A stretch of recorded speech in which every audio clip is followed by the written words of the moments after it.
Thank you. Thank you all for being here, and thank you for the kind invitation.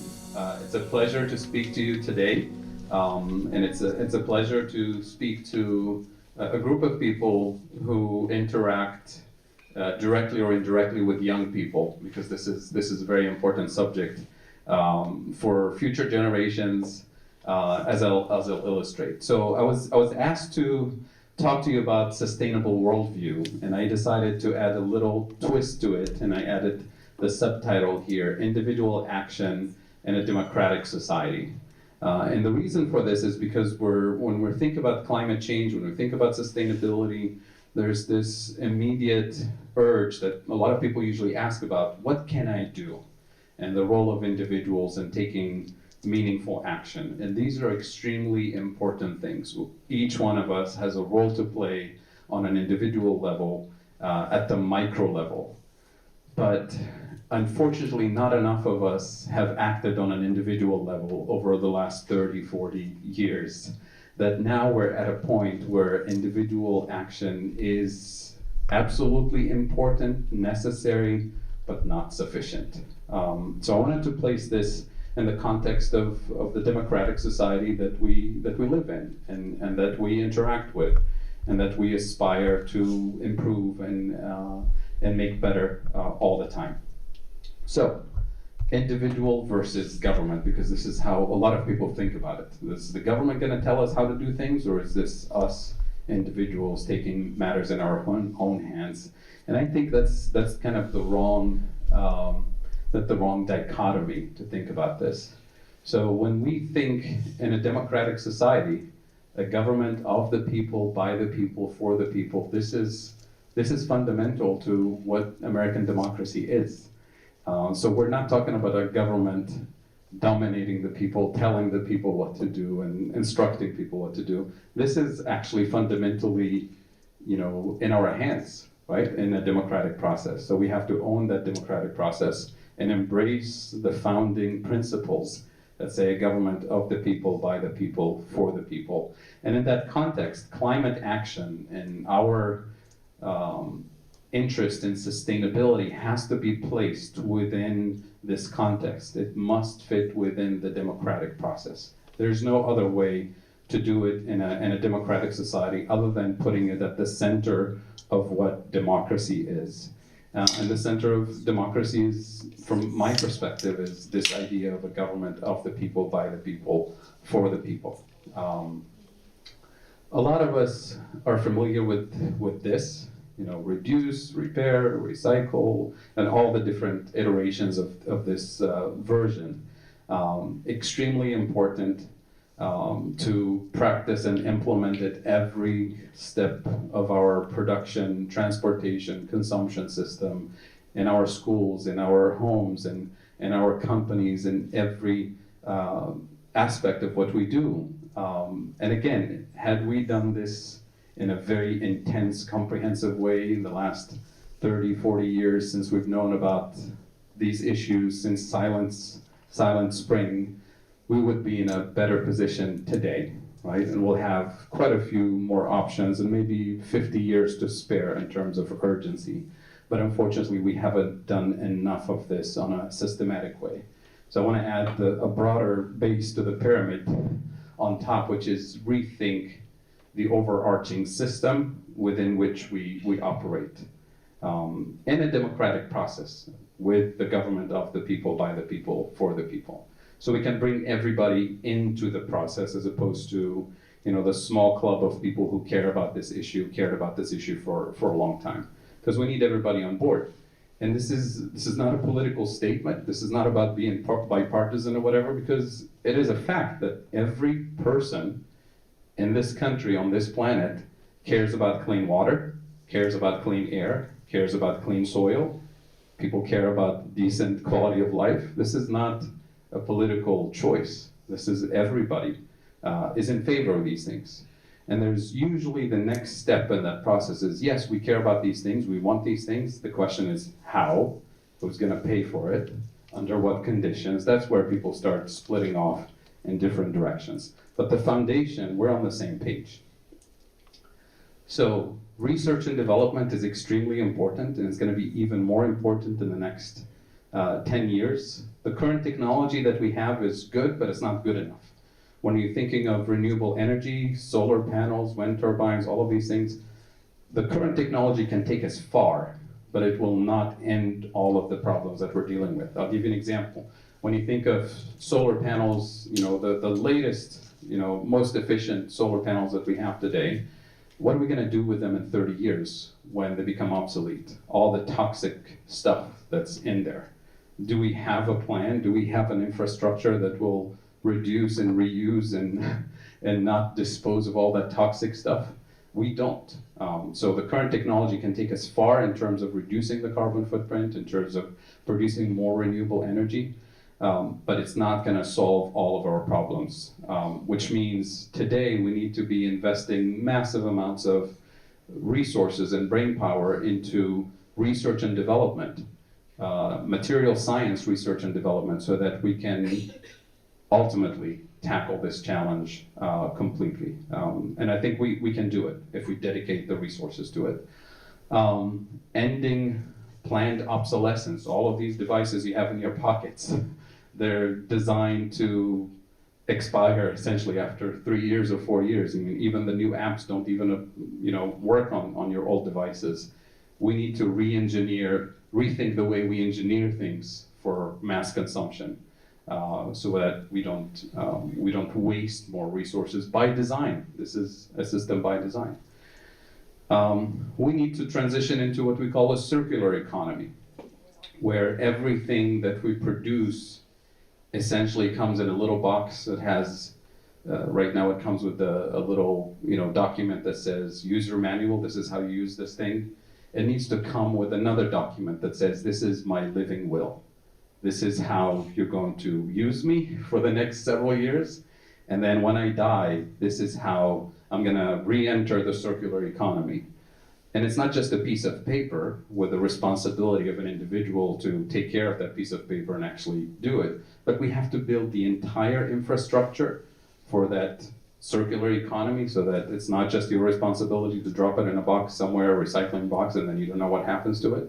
And that's going to create millions of jobs. It's going to create new industries. So that circular economy is truly circular in the sense that the design and the material science research that goes into the material that builds the device, all the way to the end of life for that device, and then how it re-enters the circular economy again. We're not even close to engineering that system, investing the resources to do that. So that has to be part of the plan. And that requires a lot of research and development and commitment to building the infrastructure for a circular economy. And then if we commit the resources, I truly believe that the sky is the limit in terms of what can come out of this new circular economy. I'll give you an example in terms of these bold, transformative moments that we've had in our recent history. When JFK said we're going to send a man to the moon in 10 years, most people said this is science fiction. The scientists said it's impossible. But also the scientists said, well, if you give us the resources and we'll put our brain power onto this thing, we could probably come up with something. And they were not thinking GPS, they were not thinking cell phones, they were not thinking of all of this technology that we have today that came out of the space program in indirect ways. They were literally thinking about sending a man to the moon. That was the goal. But then all the research and development that was put into it created this spillover effect of technological developments that we all benefit from today. So what was thought to be impossible, we dedicated the resources, the brain power to it, and we did it. During World War II, when FDR said, what does it take to win this war? And they told him, we need to be producing, 100,000 airplanes, jet fighters or whatever. He said, how many can we produce now? Oh, sorry, they told him 180,000. How many can we produce now? They told him 30,000 at the most. How many did we produce when we put the resources to it? Almost 300,000, right? So this is kind of the American way of thinking that we need to revive, thinking big, thinking in transformative ways. and aiming with a vision towards something better, and then saying, what does it take now in terms of resources and brain power and priorities to make it happen? This is what I'm proposing here. And if we have that, then really the sky is the limit in terms of what's possible. So I have, good news and bad news. The bad news is that the clock is ticking. The good news is that we have a shot. We have a possibility, and that's what I want to lay out today. And in this process, we need to rethink even the language we use and the language we want to avoid. And I would like to invite you to be radicals. Radical is not a dirty word. It's not an insult. Let's take it linguistically. What radical means go into the roots of the problem. And we have an urgent crisis. And if we don't tackle the roots of the problem, the opposite of radical will be superficial. We don't have time to do superficial things at this stage. So I want to emphasize the word radical a little bit. We have deep structural problems, a climate crisis, an inequality crisis in this country and globally, and I'll illustrate this, a socioeconomic exclusion crisis that also has an ecological, environmental dimension to it, and a dysfunctional political system, both in the US and internationally, actually, despite what some people may call a reasonable political system. And the establishment, the political establishment in the US and beyond, this is not a political statement about one party or the other, this is the consensus, that we should be looking for incremental bipartisan solutions. And to me, this is what reproduces the status quo when it comes to dealing with climate change. And I think that's a big problem. So radical means going to the roots, going to the structural, systemic issues that we deal with. Anything that's not radical, by definition, will be superficial. So that's why I insist on being radical. And we can't afford superficial change at this time. It's too late. And here I'm reminded of the words of Martin Luther King in the context of the civil rights movement, but it's also important for us today in the context of dealing with climate change, where it essentially says, I have no time for the tranquilizing drug of gradualism and incrementalism. He was radical. He really wanted transformative change in the context of the civil rights. In the same way, today, I don't think we should settle for the tranquilizing drug of gradualism and incrementalism because the clock is ticking. We have 10 years to act on a massive scale globally, not 10 years to try small, incremental, gradual solutions. So the political establishment that we're dealing with is trying to convince us that incremental solutions are reasonable or affordable. That's all we can do. And what I'm gonna demonstrate today, that this is the textbook definition of a status quo. And what I'm gonna demonstrate today is that we actually have solutions that can help us design a better system, pay for a better system, without bankrupting the country, without turning the country into socialism or any of the usual things that you hear about. So this is actually within reach. This is the hope that we need to introduce the younger generation to, that this is their fight to win this planet. So I'm not gonna spend a lot of time on this. I'm not a climate scientist, but most climate scientists told us for a long time that 350 ppm, parts per million, in terms of carbon concentration in the atmosphere, would be the limit. That there's an organization called 350.org, 350 ppm. And now we're, as of last year, actually as of 2 years ago now, we already passed the 400 mark. So we don't know where the point of no return is. And do we really want to find out? If scientists tell us 350 is really dangerous, 400 is dangerous, 415 is dangerous, how far do we want to go? I don't know, but we're definitely not moving in the right direction. And this is, this is clearly, human action that's leading to this. In terms of temperatures, this is going to start in a second, we're spiraling out of control, essentially, especially in the last couple of decades. Most scientists tell us that the 2 Celsius degree limit should be our limit. And we're already spiraling so close to that. And that's by the end of the century. And you see the yellow lines there really accelerating in terms of getting closer to the 1.5 and the 2 degrees. And because we haven't done anything transformative systemically to stop that or to slow it down. So anything incremental will keep that spiral going.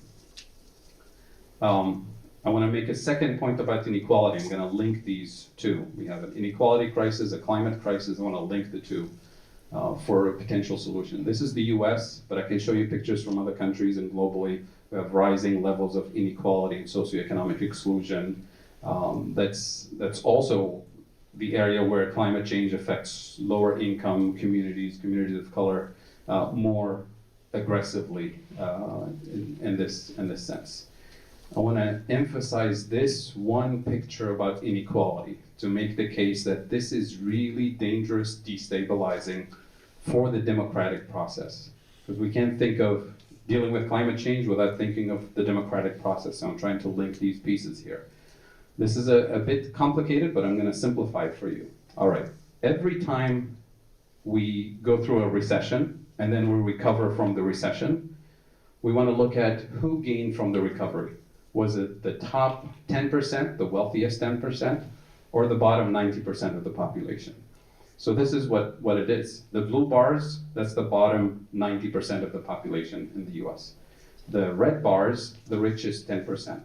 And it used to be the case in the 50s, 60s, 70s, well, not so much the 70s. It used to be the case that most of the gains from a recovery after recession go to the bottom 90%, which is what you would expect. That's reasonable. But then over time, you start seeing the blue bars declining steadily, heavily, and then going negative. This is the recovery. This is not the recession. This picture here is the recovery from 2009 to 2012. And who gained from the recovery? The top 10% gained more than 100%. So the bottom 90% of the population lost, not just during the crisis, but during the recovery too. This is dangerous. And this is not a recent trend. This has been happening essentially since the 60s. And we are not putting anything in place to sort of tame this effect or reverse it. So we're getting into really dangerous territory in terms of the democratic process and what it delivers to people in terms of quality of life.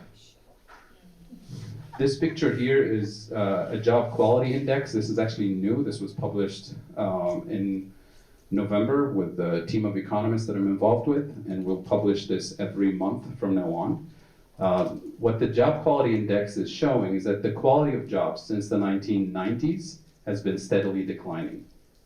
I lost my laser thingy. Oh, right there. So what is the job quality index telling us? It's telling us, yes, we're creating a lot of jobs, especially right now. A lot of people say very low unemployment rate, the lowest since the 60s. But then when you talk to people one-on-one about are they getting ahead, they say, not really. It feels weird. The numbers are great, but I'm not really experiencing that. Maybe it's just me. Maybe somebody else is doing okay. Everybody else is doing okay. Well, it turns out that's not the case. Most of the jobs that we create tend to be focused on lower paying jobs that pay $9 to $10 an hour on average, and they tend to be concentrated in the lowest paying industries that offer on average 26 hours a week. This is the majority of jobs, not just a few. So we have something's fundamentally off with the way we're running the economy. And that's obviously feeding into that inequality picture where a lot of people working multiple jobs, but the pay is not there. The level of income required to sustain a decent living is not there. And that is dangerous economically, unsustainable economically, but also unsustainable in a democratic society. So we have all these features that are really working against the democratic system that we want to protect and enhance. If you're interested in this, jobinequalityindex.com is where you can see all the information. This is global. In 2015, 80 people owned more than 50% of the wealth in the entire planet. 2016, it's 61, then it's 42, then it's 26, and very recent, and soon we'll get the numbers for 2019. I guarantee you it's going to be less than 26. And then what is it going to be in 5 years and 10 years? One person, and then beyond that. So this is not recent. This is a constant trend globally, nationally, and it's very unsustainable from a moral standpoint, environmental standpoint, economic standpoint, you name it. And it's not working in favor of enhancing democracy. Zooming in on Franklin County, this data is from, if you Google the MIT Living Wage Database or Living Wage Calculator, you can get this for any county in the United States. I just picked Franklin County, and I've done lots and lots of counties. To this day, I didn't find a single county in the US where the minimum wage is actually a living wage. So what the MIT team does is they actually look at every county, they look at the cost of living. What does it take to, for a family of two, family of three, to rent a house or an apartment, to buy food, transportation, health, all of these things. They actually look at the local cost in your county, and they construct a way to identify what should be a living wage. And they give us this for families of different sizes with one parent working, two parents working, and so on. So this is where you will find it. So I encourage you to look up your own county, and if you find that your living wage is meeting the minimum wage in your county, let me know, because I haven't found a single one yet. And this is for larger families and so on. And then they break it down by cost of living. This is also for Franklin County. And it's no surprise, it's the things that people usually talk about, feel in their pocketbook every month. It's healthcare, it's childcare, it's transportation, it's cost of heating and energy and so on. So these are things that people feel and experience, but then the unemployment jobs numbers feel like, oh, the economy's doing great, so there must be something wrong with me maybe in particular, but the system as a whole is fine. And what I'm trying to argue here is that we have a systemic problem. It's not an individual problem. And this is for larger families too. All right, so what to do? We have a planet is on fire. We have millions of people who want to work but can't find work, especially in employment positions where there's a living wage and benefits and so on. And we have green tech innovations that are increasingly more efficient, increasingly cheaper. So we have the three pieces of the puzzle on the table. People want to work, the planet is on fire, and that would involve a lot of work, and we have the technology to at least put a significant dent in this thing. We're not saying we can end it with existing technology, but we're told we can't do it for some reason, because the big question is, how are we going to pay for it? And this is really the key, ultimately. And as I said earlier, people want clean air, clean water, clean soil, all of these things, we agree on it. Except who's going to pay for this big thing that will deliver all of these things, good jobs and clean air and so on. And it's because of the usual answers that we're accustomed to. We're told the government doesn't have money. We're told the rich will never pay more taxes to pay for all of this. We're told that if we borrow from China, we'll go bankrupt and we'll turn the country into Venezuela, we'll have hyperinflation, all the usual things that you hear about spending too much money will break the economy, right? And what I would like to argue is we're going to call their bluff, because there is a way, and we've done it before, and we actually do it all the time when we set the priorities straight. And what I'm arguing is that the priorities that we have right now are not the right priorities. Let me take you back to World War II. How did we pay for World War II? World War II came after the Great Depression, the most miserable time in US history. There was no money to be taxed. There was no money to be borrowed. That was the Great Depression. And then we transitioned immediately into the most expensive government spending program in the history of the US, funding World War II. Where did the money come from? There was no money to be taxed. There was no money to be borrowed during the Great Depression and right at the beginning of the war. Where did the money come from? The money came from the federal government, the same way the federal government spends on anything. So did anybody during that decision to go into World War II say, we don't have the money, there's no taxes, tax revenues to pay for this thing, why don't we think about this massive global crisis, existential crisis, in a gradual, incremental way? How about we send 5,000 troops and see if we can scare them away? We'll send them 10,000 troops every week, see if we can scare them. Of course, that would be ridiculous. How do you win a massive war in a gradual, incremental way? That was not even on the table. The obvious solution was a massive intervention immediately. Where did the money come from? Well, the way the federal government spends is very different than the way the state of Ohio or the city of Columbus spends, or you and I spend at home. So whatever I'm going to describe next, please don't do this at home. This is only for the federal government, the sovereign issuer of the currency. So you have 535 lawmakers in Washington, D.C. They sit around, they make a decision, they vote, and the spending is automatically created via that vote. So the decision was, we're going to win this war, we're going to enter this war, and we're going to spend whatever it takes to win this thing. So the spending happened via what we call government spending money into existence. Some people like to call it printing money, but it's not always necessarily printing money. Definitely not today. We don't print money in the same way usually people think. So we're spending tons of money, hiring thousands and thousands of people all over the country to build for the war effort. And we're paying them decent wages. And it's a free country. They can do whatever they want with their income. So the spending already happened. The concern that the government had at the time, and the concern that we should always have, is what do people do with that spending, with that money? They're going to buy cars, they're going to buy houses, they're going to buy clothing, entertainment, whatever it is. It's a free country, it's their money. So what did we do during World War II? They started hiring workers, giving them decent income, but because of the massive scale of the war effort, we decided we're going to shut down the production of new cars in Detroit. We're going to shut down the production of new homes in the United States because we don't have the physical manpower and physical resources to do both the war effort and produce new cars. So had those individuals gone out on a shopping spree to buy new homes and new cars, what would have happened to home prices and car prices and everything else? Go through the roof. It would have caused inflation. So what did we do to convince all of the good patriots during World War II not to buy a car and not to buy a house?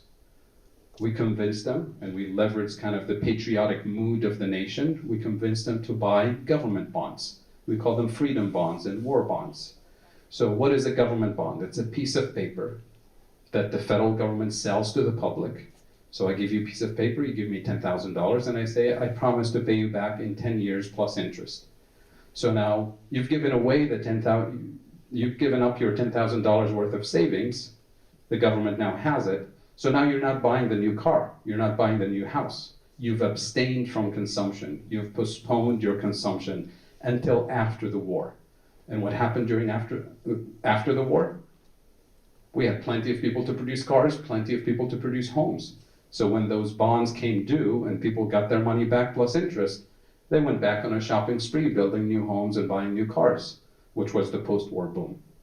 But the purpose, the initial purpose of funding the war wasn't by taxing people or borrowing from people. The war was already funded via government spending. Those government bonds, war bonds, were sold during the war, not before the war. So they didn't fund the war. The purpose of selling government bonds, one of the purposes, was to tame the risk of inflation and to keep us focused on the main challenge, which is winning the war and producing the physical resources to do it. Today, with the climate change crisis, we can do exactly the same. The federal government can set the priorities straight, spend on whatever we need to spend on, and then deal with the inflationary risk in the same way we've dealt with it in the past. And we have even more tools today to deal with the risk of inflation, which I'll explain. So when they say we can't pay for it, we can't afford it, call their bluff. because we know how to pay for it without causing inflation, without bankrupting the country, and without borrowing from China or from any other country, right? So a little bit zooming in on this concept, because this is going to be important. And if people ask you, what is this thing called? It's called modern monetary theory. This is kind of the analytical framework that's behind the concept of the sovereignty of the federal government. It allows it to spend on all kinds of priorities without bankrupting the country, without causing inflation. And it focuses on the monetary sovereignty of the federal government. The state of Ohio doesn't have monetary sovereignty. We can't issue our own currency.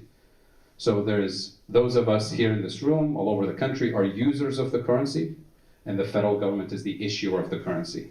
So in order for us to be able to have dollars to spend and lend and borrow to each other, those dollars must come from an original source. The only legal source for money creation is the federal government. So by definition, the government has to spend it into existence first so that the rest of us can use it. So if the federal government decides, you know what, we want to be fiscally responsible, we want to balance our budget, we're going to spend $100 billion and tax $100 billion. So we're not putting any net new amount of money in the system. Then we'll be in trouble. So by design, in order for us to keep accumulating more savings and wealth over time, the federal government has to inject more than what it takes out, which means it has to run a deficit. And a deficit for the federal government is the exact equivalent to the penny of a surplus for the non-government sector, the rest of us. There's a question of distribution of who gets that surplus. That's a separate issue. But deficits for the federal government are the exact equivalent to surpluses for the rest of us. And that's an important thing to keep in mind. The state of Ohio can't do that because it's not an issue of the currency.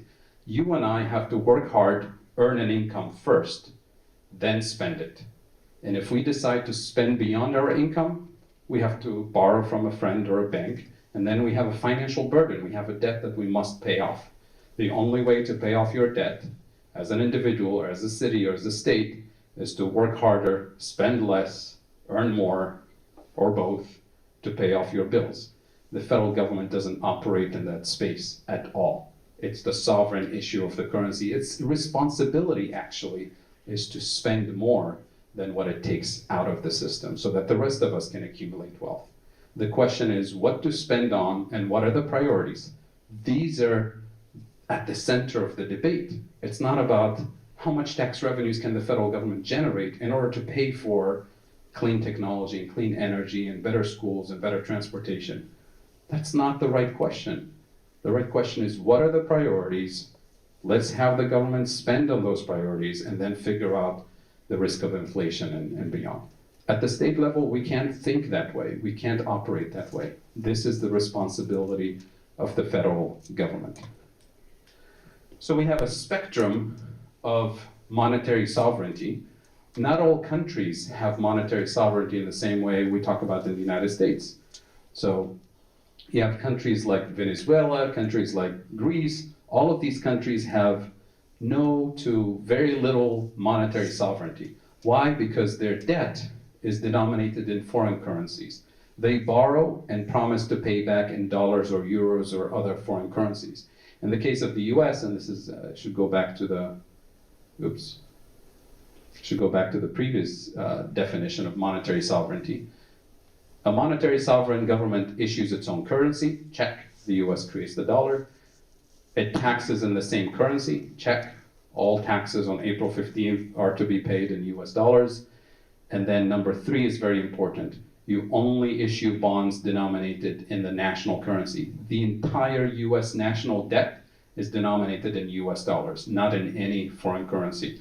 Whereas countries like Venezuela and Greece and most developing countries, they borrow and promise to pay back in a foreign currency. And that's where they lose monetary sovereignty. And most countries, developing countries, have what we call a fixed exchange rate. So they fix their currency to the dollar or to gold or to the euro. And when they do that, they lose monetary sovereignty. The US doesn't do that. The US has full monetary sovereignty, like Japan, like Canada, like the UK. These are countries that enjoy full monetary sovereignty. So those countries with full monetary sovereignty are here. Countries with no monetary sovereignty, like Ecuador, doesn't even have its own currency. They use the US dollar, completely dollarized. And then most developing countries are kind of in between, depending on how much external debt they have. So today I want to focus on countries that have full monetary sovereignty. And these are the countries that should take leadership immediately, should have taken leadership years ago with massive commitment to dealing with climate change and investing in sustainability. So we have important distinction between issuer of the currency and the users of the currency. You and I can't do this at home. The state of Ohio can't do it. Yes, we have a role to play in terms of reducing our use of fossil fuels and conserving energy and being responsible as individuals. Cities have a role to play. Small, low-hanging fruits. Switch all your light bulbs to LEDs, and you'll save a lot of energy. You'll save a lot of fossil fuel consumption. Improve the transportation system. Improve, weatherization of buildings. These are small, low-hanging fruits that we all can do. Cities and states and municipalities. But the big structural transformative things are not affordable for cities and states and local actors, so to speak, but it has to be transformative. So key implication of this monetary sovereignty. A government budget is not the same thing as a household budget. That's why I keep saying, don't try this at home. A government deficit equals the non-government sector surplus. So the government has the responsibility to run a deficit so that the rest of us accumulate wealth. Government spending is not constrained by tax revenues. We're used to thinking of taxpayers' money at the city level, at the state level, because we say it all the time. We pay taxes so we can fund the schools. We pay taxes so we can have the police and fire departments and infrastructure. It's true at the state and city level, not true at the federal government. Remember World War II? We didn't pay for it with taxes. There was no money to be taxed, right? So at the federal level, it's very different. But we're not saying that federal government spending is not constrained at all. We're saying it's not constrained by taxes. So what is the real constraint to government spending, federal government spending? The real constraint is the risk of inflation. And this is intuitive. Everybody knows if we print unlimited amounts of money, of course we're going to have inflation. But let's dig deeper. How does it actually work? If we pay millions of people to install solar panels and change the infrastructure and do all the right things, what are they going to do with their money? They're going to go out and buy stuff. It's a free country, right? They want to buy houses, they want to buy cars, they want to buy whatever. The question is, do we have enough productive capacity for millions of people to buy new cars? If the answer is yes, we have enough productive capacity, then the price of cars will not go up. But if we're going to have a shortage of cars, because millions of people want to buy new cars, then car prices are going to go up and it's going to cause inflation. Do we have a shortage of home construction resources? If the answer is yes, then that's going to cause inflation. But if we have plenty of productive capacity, there will be no risk of inflation from shortages, right? And in the US, we have plenty of productive capacity, both in the US and globally. But this is not the only thing that causes inflation. There's a second, more important thing, which is market power. In some key areas of the economy, you have some key price setters who can set prices higher just because they can, and just because we let them. Because remember, the role of lawmakers is to regulate the system, and if we allow a health insurance company to price their services 20, 30% more every year just because they can, then they will, right? So if we spend more just because we have plenty of productive capacity, doesn't mean that we're not going to have inflation. But inflation now is going to be driven by market power in key industries. And I can already tell you which industries in the US today already are causing inflation. Not because of too much government spending or deficit. So if you look at inflation in the US, it's driven by 4 key areas. 1 is housing, 2 is energy and transportation, 3, you guessed it, healthcare, and 4 is education. These are the drivers of inflation today, before we even start spending on sustainability massive climate change action. So if we start spending on climate action without tackling what's going on in those four areas, whether it's shortage of productive capacity, like in healthcare, we need more doctors and nurses and hospital beds. That's productive capacity, like the physical, technological capacity to serve more people. We need to build that up. The good news about productive capacity is that it's created. We can build more of it and create millions of jobs to do that. But market power for, insulin, which is not something we discovered 2 years ago. We know the chemical formula. It's pretty straightforward. We've known it for decades. It's cheap to produce and reproduce. Why do we charge hundreds of dollars per month for it? Because they can, because they have enough market power, because they're not regulated enough by the government to charge what they think they can get away with. So this is what we're talking about in terms of the role of government in tax. I think they didn't like what I had to say. The role of government in terms of taxing and regulating, the government is not going to be taxing in order to raise revenues to pay for healthcare. We're going to tax and regulate to reduce market power, which is a very different thing.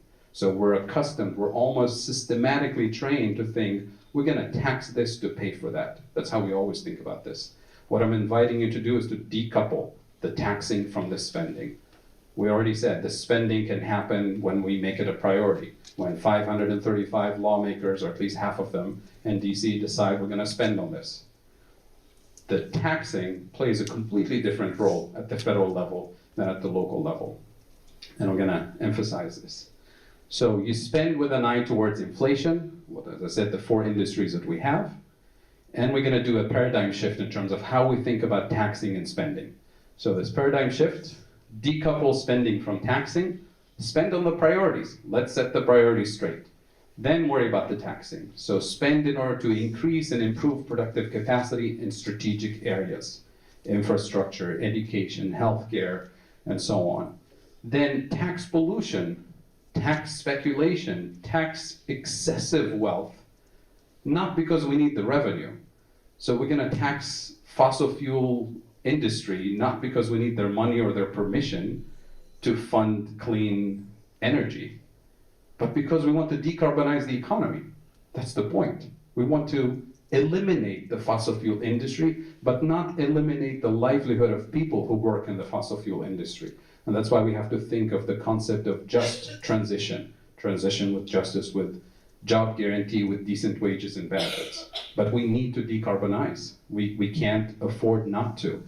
Tax speculation on Wall Street, not because we need their money or their permission to fund education, but because we want to reduce speculation, which reduces financial instability, economic instability. That's the purpose of taxation in that case. It's not because we need the money. Tax extreme wealth, and here I really mean extreme wealth, and I showed you the numbers of inequality. We're not talking about upper middle class wealthy people. We're talking way beyond that, extreme wealth, not because we need their money or their permission to fund green infrastructure or schools. Remember, we're decoupling spending from taxing. Why are we taxing excessive wealth? To reduce inequality, to reduce their power and influence in politics, to save democracy from oligarchy, to reduce their influence in the price system, because they're involved in setting prices. That's the inflationary component too. So when you decouple taxing and spending at the federal level, you unleash a whole new vision that says, these are the priorities, we can pay for them. But now, how do we deal with inflation? How do we protect democracy? How do we protect the environment? You use the power of taxation and regulation for that purpose, not because we need somebody's money or somebody's permission to set the priorities straight. So tax to protect democracy, to reduce excessive wealth, abusive market power, regulate markets so that we pre-distribute wealth, not redistribute wealth. Because we usually think of it in this way. We have the engine of the economy produces pollution, produces inequality, produces socioeconomic exclusion. And you say, oh, that's not a bad result, so that's not a good result, so here's what we're going to do. We're going to tax people who have a lot of money and redistribute to people who lost in that process. What we're saying, we need to change the engine, the very engine of the economy, so that it pre-distributes wealth the right way from the beginning, so we don't have to redistribute, so that the new engine of the economy produces cleaner outcomes, produces more equitable outcomes, produces prosperity for everyone, so we don't have to redistribute. Excuse me. And then the role of regulation is extremely important. Regulate markets to reduce excessive market power, price-setting behavior, and corruption. These are important goals that we should decouple again the taxing and spending functions. #goals. So, in this context, the discussion about the Green New Deal and the job guarantee framework, to me personally, and I'm involved obviously in thinking about these things and talking about these things, to me it's the most comprehensive way of dealing with all of these issues: climate change, inequality, socioeconomic exclusion, market power, inflation, all of cost of living issues that people deal with. And to me, if you were to summarize the philosophical framework of the Green New Deal, you take people as they are, where they are, and you do on-the-job paid training. So we're not going to tell people, go learn how to code, move to San Francisco, and then pay for your own education out of pocket, and then maybe you'll compete and find a job. You don't do that to people in the fossil fuel industry. You say, we're going to decarbonize, we're going to end your livelihood, and you're on your own. Go learn how to code. That's the future. We want to guarantee employment, so you take people as they are, where they are, and pay them decent wages and benefits to rebuild communities from within. And this is very important for us in Ohio and rural areas in particular, across the country. So we want to provide a broader support network that includes housing, mental health, legal aid, soft skills, family counseling, career counseling, so that we allow people to thrive on the job and reconnect with the local community on a stronger foundation. In other words, we don't give up on people. In other words, we lift everybody up to higher grounds. Because the idea of a job guarantee in and of itself is not sufficient. To tell somebody, we're going to guarantee you a job with decent wage and benefits. Now show up at 9 o'clock and be there. And if you mess up on the job, we're going to fire you, right? Because we've given you the best opportunity you have. But if I'm struggling with addiction, if I'm struggling with mental health issues, and you set me up with this job, I'm going to try to show up the first week, the second week, eventually I'm going to break. And then you're going to say, well, you had your chance. That's not fair, that's not right, especially knowing what's been happening in this country, especially in this part of the country, in the last 30 years with the opioid crisis, with the mental health crisis. That's why we need to have this comprehensive set of services to be part of the benefits package, so that we're not setting people up for failure. So to me, a Green New Deal cannot be funded locally for reasons I explained. We don't have the monetary resources at the local level to pay for transformative things. It has to be federal. Local implementation is very important. We have to take ownership of this thing, just like we did with the New Deal of the 1930s, which was introduced in every congressional district. We have to have more participatory democracy ownership of what kinds of jobs and what kinds of new resources we build locally. It has to be urban and rural. We're not going to tell people move to the big cities, that's where the jobs are, that's where the solar farms are. It has to be inclusive, just, and restorative. Because the New Deal of the 30s was the New Deal of the 30s. It was implemented with all the cultural, political system that we had at the time, which included segregation. So it was not inclusive. We should not repeat, obviously, the same mistakes. It needs to be inclusive, just in the sense of just transition. For people who will be displaced from the fossil fuel industry, we need to guarantee jobs for them with decent wages and benefits. For people who will be displaced from the health insurance industry, once we transition to a more efficient system, there'll be millions of people losing their jobs. A just transition for them in other industries with the job guarantee, with decent wages and benefits, without telling them to move to San Francisco or move to other cities. Create jobs locally with decent wages and benefits. It needs to be comprehensive and permanent. By comprehensive, I mean we need to rethink everything we do. As I said earlier today, when I talked about the living will concept for everything we produce, that's what I mean, comprehensive, truly rethinking everything we do in the system to get into the circular economy concept that I talked about. It needs to be permanent. This is not something that we try for 5 years or 10 years, say, we've dealt with climate change, now let's go back to normal. This has to be a new world of this circular economy. The good news is that these are very popular ideas for Republicans, for Democrats. This is the job guarantee. It's the most popular, and this is from a year ago. I think there's new polling that's showing that it's even more popular today. The idea of the Green New Deal is even more popular across the board for Republicans and Democrats, because fundamentally people want clean air, clean jobs, good paying jobs, clean water, clean soil. These are things that everybody wants, except the people who sort of hesitate or reject it are usually thinking, how are we going to pay for this? Are you going to tax me? So then my, income is on the line. Are you going to tax my employer, which means my job is on the line? This is where the fear comes in. And what we're saying here, no. We're decoupling the spending from the taxing. We're not going to tax local districts and local states and municipalities to pay for this. We're going to do this the same way we did World War II, the same way we paid for the moonshot. And this is, again, more data about the job guarantee, very popular across the board. So, but can we afford it? Yes, we can, I would argue. Remember, somebody said, yes, we can many years ago, and then he said, no, we can't, because we don't have dollars. We run out of money. That was President Obama. Can we afford this? We need to change the narrative. We need to shift the conversation. Is this affordable? Is this affordable? And this is everywhere. Is this affordable? Can we afford this? This is a friend of mine, actually sent me pictures a month ago. This is her neighbor bathing her child in Pennsylvania, and the water turned brown. And she immediately snapped a picture, and of course took her child out of the thing. This is, to me, this is a crime scene. And yet there is no investigation, right? Is this affordable? They spent thousands of dollars trying to fix their water system, put filters, dug a new well, nothing worked. This is across the board. Can we afford this? These are the fires in California, the floods in the Midwest. I grew up in the Middle East. This is the Middle East in the summer. And scientists are very clear now. They're saying within our lifetime, this region will be uninhabitable during the summer months.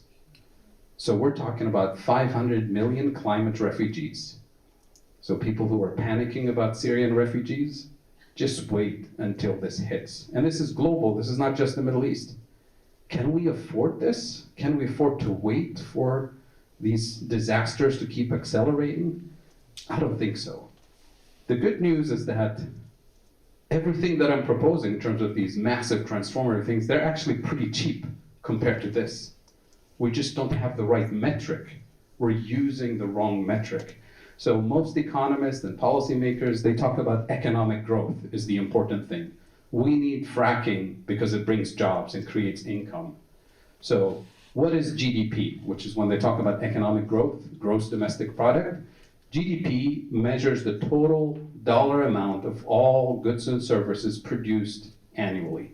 And it's been growing. Occasionally we hit a recession here and there, but it's essentially very clear we have economic growth, because that's the goal we pursue. But remember, growth is not always a good thing. It's very funny, economists are obsessed with growth. Policymakers are obsessed with growth. But if a friend told you, I went to the doctor and after they did the test, they told me there was growth, how do you react? It's a disaster. It's a dangerous thing. And yet we have this thing about economic growth being okay. We're completely forgetting about the system that we live in, that we're part of a living, breathing system. And that growth, unlimited growth, is impossible, undesirable, unsustainable for human beings, for living things. And it's because we are measuring the wrong thing. So what is included in economic growth? We said every dollar we spend buying things and goods and services. So every time we have an oil spill, and then we have to clean up the mess, we pay thousands of dollars to do that. That shows up as economic growth. that shows up as a positive thing. Every time we build a prison, it shows up as economic growth. And it gets celebrated on TV. They say, yay, economic growth, 3% more this quarter. But is that improving our quality of life? Every time we breathe polluted air, we drink polluted water, we go to a doctor for breathing treatment, we buy prescription drugs, we pay for cancer treatment, economic growth. That gets celebrated on TV because we're measuring this thing called growth. So what some ecological economists did, they said, okay, let's take this GDP thing and let's remove all of these negative things from it and see what's left. So when you remove the effects of pollution and prisons and all of that, you get a decent indication for quality of life. This is quality of life in the US for the last 40 years. Stagnant. This is called the genuine progress indicator. And if we split this by income level, you can guess. Higher income groups have slightly better quality of life, and lower income groups, quality of life is declining. So what we're asking for here is we really need to shift the metric, shift the narrative, and focus on what matters. So if we get to a point where we invite all of our fellow citizens and policymakers and say, we want to focus on this thing called quality of life. How can we improve quality of life? All of a sudden, the list of investment changes. They say, well, to improve quality of life, maybe we shouldn't be doing fracking. Maybe we should be thinking of different things that improve quality of life, access to education, healthcare, parks, clean air, clean water. And all of a sudden, millions of new jobs and industries will be created to feed this process of improving quality of life. And this is really what I'm asking you to do. And I mentioned this earlier, so I'll just list it here. The 4 things that currently cause inflation, we need to tackle them head on in terms of market power, in terms of shortages. And that's why the Green New Deal includes something like Medicare for All, includes free education, includes housing guarantee and rent control, includes decarbonization. This is not just a shopping list of the economists who favor these things. These are designed specifically to tackle the current inflation pressure points in the economy. So my worst nightmare is for the idea of the Green New Deal to be embraced by everybody in Washington, D.C., and they start spending left and right in the name of the Green New Deal, and they don't do anything about this. So it's as if we took that engine that's currently producing inflation in these 4 areas, and we just feed it a lot more money to inflate it away. And then we're gonna have inflation, inevitably, from these areas. And then they say, aha, we told you so. This Green New Deal thing is gonna cause inflation, it's gonna bankrupt the country. We should stop this Green New Deal. So that's why I insist the Green New Deal must include these features. Otherwise, it will break the system. Otherwise, it's really window dressing the current system with a lot more spending. And that will be dangerous. So the job guarantee is a core feature of this in order to guarantee a just transition for people in the healthcare industry, for people in the fossil fuel industry and beyond. We're going to transform the system if we're really thinking of redesigning the system. So how do we do this? We set the priorities straight. First, universal public services in terms of green infrastructure, Medicare for all, health, housing for all, education for all, childcare for all, as basic foundational pieces of our society. Next, a job guarantee for people who want to work. We have millions of people who want to work, decent wages and decent benefits. And then, as a third step, a generous income support for people who can't work or shouldn't work for health reasons or other reasons. This is the hierarchy of priorities as far as I'm concerned. And that's why I spent most of my career working on this concept of a job guarantee. It's a basic feature of this transition. So during the financial crisis, I played around with the number and said, what does it actually cost to have an actual job guarantee? Pay people decent wages and benefits. So I ran the number. I said, what if we pay skilled people $20 an hour, $21, $18 an hour for semi-skilled people, and $15 an hour for people with basic skills? Let's see what a generous job guarantee program will cost. Is it really going to bankrupt the country? And assuming we have 23 million people, which was including people who are excluded from the official statistics, just to inflate the number, let's see if it's really going to be expensive. 40 hours a week with annual benefits, annual cost of running the program, it turns out to be less than 4% of GDP. And we spent trillions and trillions of dollars during the financial crisis, and we didn't even put a dent in unemployment or inequality, let alone addressing climate change. So the cost of an actual job guarantee program with generous benefits is actually cheap from a strictly financial perspective. What is not affordable are all the pictures that I showed you. What is not affordable is the status quo. Because today, these are the decisions that we're making. We're saying, should we fund an after-school program for kids to inspire them with music and theater and science and summer camps and hire professional people to do this work on a regular basis? And then we usually say, oh, that's too expensive, we can't afford that. We're gonna have to charge more taxes and levies. So we don't do that, and instead, 20 years later, we build a prison for those same kids. Is that the right choice?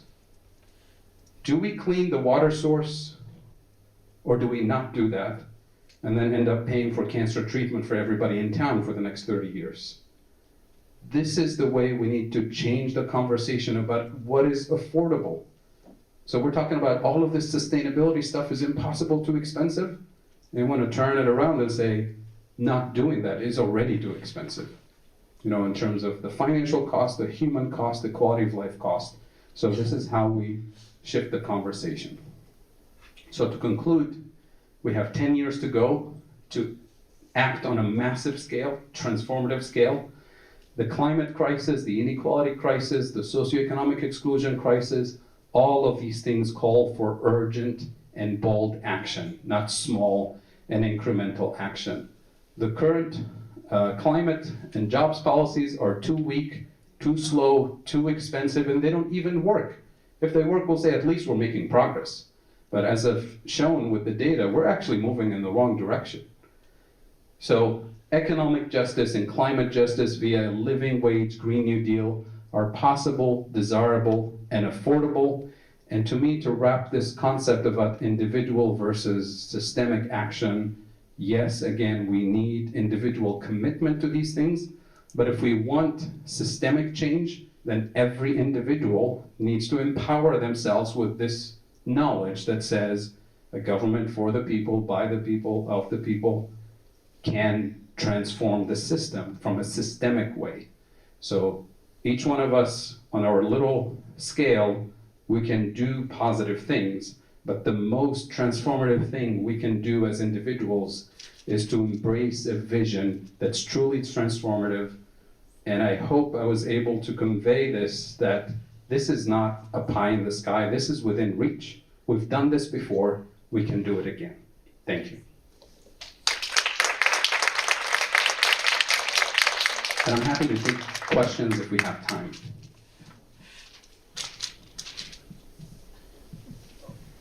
Well, I think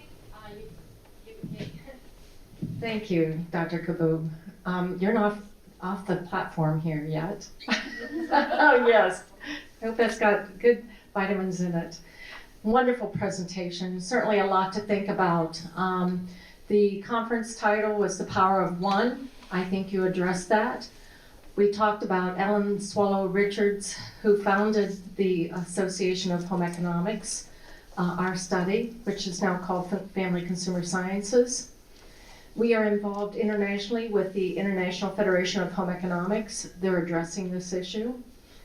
I'm wondering what our Ohio people are thinking about this. I'm also thinking, what is the American Association of Family Consumer Sciences thinking about this?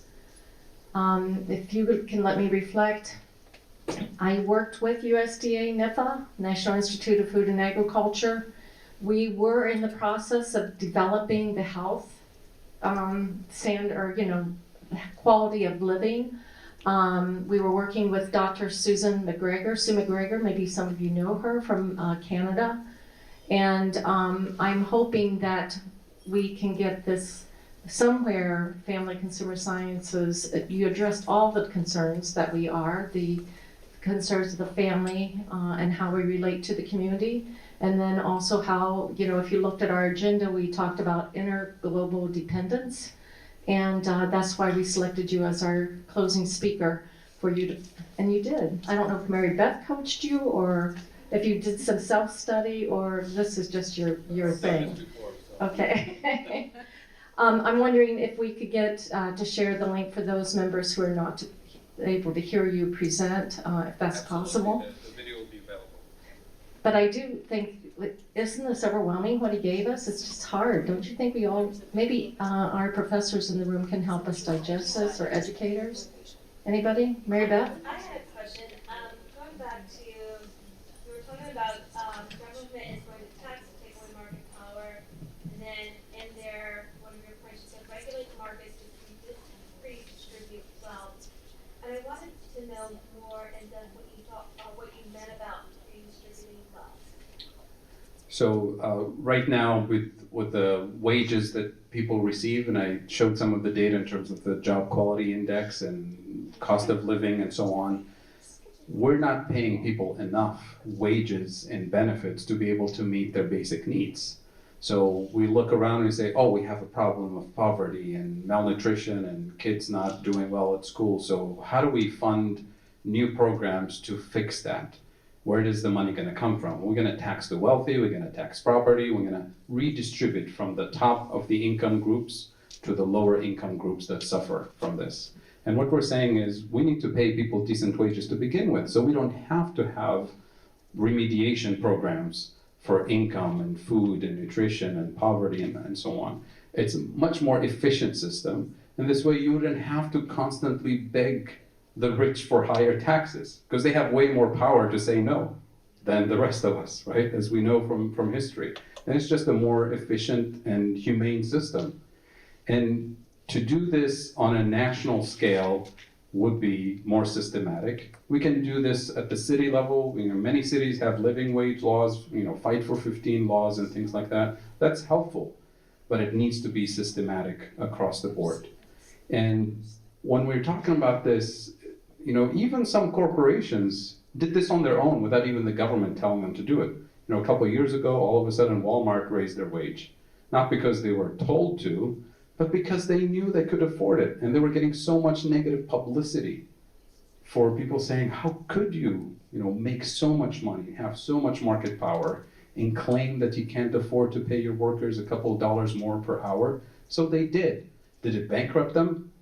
Of course not. Now, the individuals working for Walmart, and I'm picking on Walmart because they did raise their wage voluntarily, right? It wasn't a minimum wage law. What did Walmart employees do with their additional income?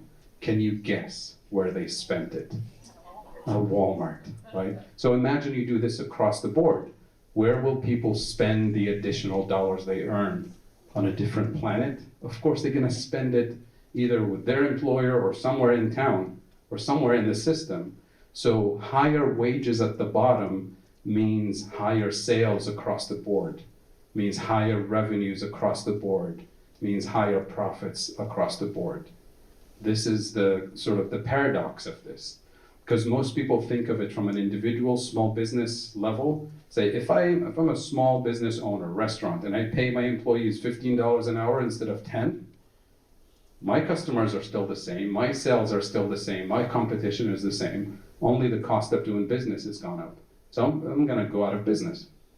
But if everybody does that across the board, then overall sales will increase, overall things will improve.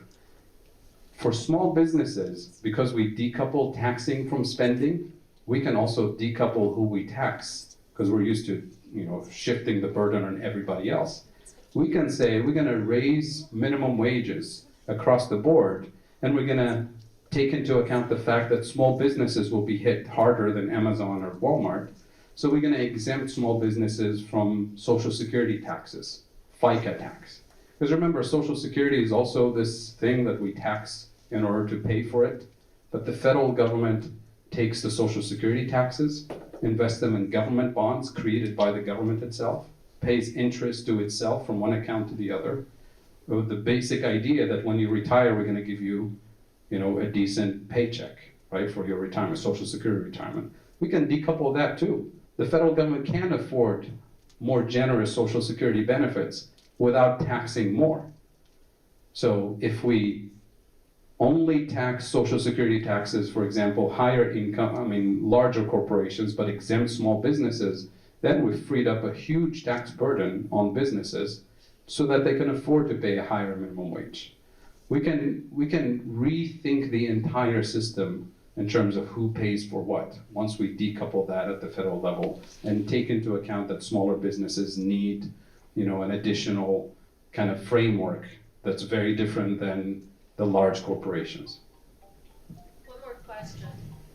Anybody? Oh, I was going to say that, and Margaret commented that the services that you would give to people would be everything that FCS is about and what FCS people teach. So it's improving the quality of life. I guess that was back with your where you had The genuine progress yes. indicator. Yeah, absolutely. And that's not the only indicator. There's so many other indicators that are much, much better than GDP, obviously.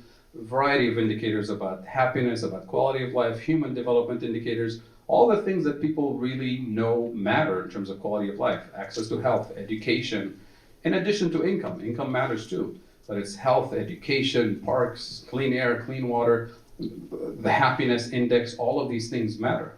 But GDP is the worst thing at reflecting that.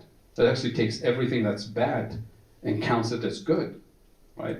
And then GDP doesn't count all of the other good things that we do in society that don't have that don't translate into a monetary value. So all the volunteer work that we do, useful, productive, meaningful work for the community, for society, some people estimate that billions of dollars per year doesn't show up in GDP. It's not recognized. All the unpaid work we do at home, that women mostly do at home, has zero monetary value according to GDP.